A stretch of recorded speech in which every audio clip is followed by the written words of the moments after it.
बिस्मिल्लाहिर्रहमानिर्रहीम अस्सलाम वालेकुम क्लास जी। तो क्लास उम्मीद है आप सब लोग खैरियत से होंगे जी। तो क्लास इस वीडियो में हम करने वाले हैं जी एक्सरसाइज 3.2 के क्वेश्चन नंबर 5 को करेंगे। इससे प्रीवियस वीडियो में हमने क्वेश्चन नंबर 1 से लेके 4 तक करनी है।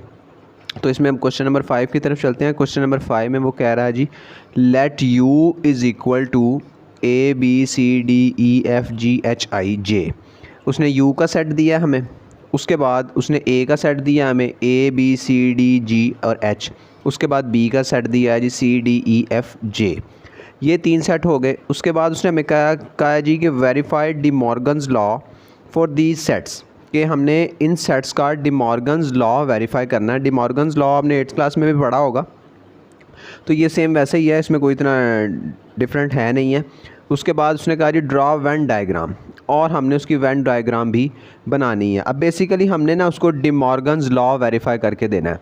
अब डी मॉर्गन्स लॉ अगर तो आपको याद है 8th क्लास का तो ठीक है, अदरवाइज़ मैं आपको समझाता हूँ साथ कि डी मॉर्गन्स लॉ है क्या है, तो फिर आप इसको इजीली वेरीफाई कर लेंगे। सबसे पहले चलते हैं जी डी मॉर्गन्स लॉ की तरफ। तो डी मॉर्गन ने ना एक लॉ पेश किया था, वो कहता था डी मॉर्गन्स लॉ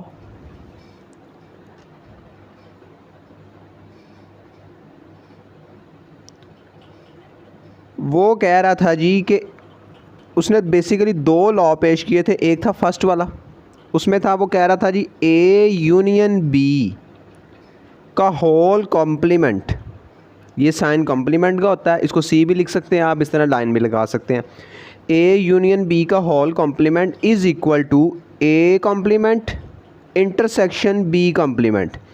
उसने कहा था जी कि अगर A यूनियन B का कॉम्प्लीमेंट हो ना, वो बराबर होता है A का कॉम्प्लीमेंट उसका इंटरसेक्शन लिया हो B के कॉम्प्लीमेंट से, मतलब उलट होगा। अगर इस तरफ यूनियन है तो उस तरफ इंटरसेक्शन होगा। तो ये उसका फर्स्ट लॉ था।